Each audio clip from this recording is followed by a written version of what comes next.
Friends, आज आपके साथ मैं चैप्टर 13 का टेक्स्ट 27 शेयर करना चाहूँगा। और chief of the Bharatas know that whatever you see in existence, both the moving and the non moving is only a combination of the field of activities and the knower of the field.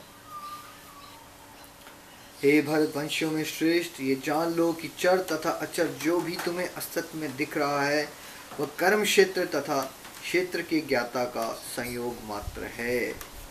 Friends, भगवान श्री कृष्ण इसमें यह समझा रहे हैं कि जो भी हमें दिख रहा है, लिविंग बीइंग हो या नॉन लिविंग हो, चर या अचर, ठीक है, वो बेसिकली एक कॉम्बिनेशन है किस चीज़ का? प्रकृति जो 5 तत्व से बनी है, earth water fire air ether, ठीक है, और आत्मा सोल्स और परमात्मा।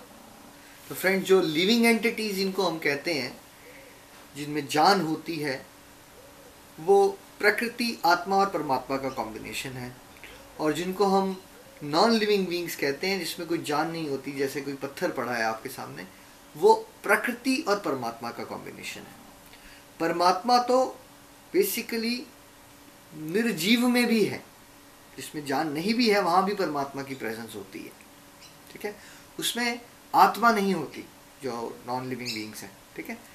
तो जो भी हमें ये दिख रहा है, देखिए कितनी विविधता है भगवान की। आप इंजीनियरिंग देखिए, भगवान कितने महान सुप्रीम साइंटिस्ट हैं कि प्रकृति के अलग अलग कॉम्बिनेशंस हमें अलग अलग दिख रहे हैं, लेकिन है ये 3 चीज़ें, सोल्स यानी कि ब्रह्म यानी कि आत्मा, और परमात्मा पर ब्रह्म भगवान का बेसिकली एक रूप, और प्रकृति जो ये मैटर है, इस सब के कॉम्बिनेशन से ये पूरी सृष्टि बनी है, कितनी सुंदर है।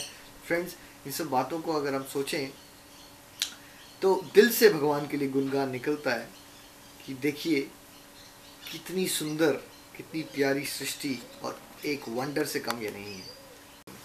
अगले वीडियो में हम मिलते हैं फ्रेंड्स, अगले श्लोक के साथ। जय श्री कृष्णा।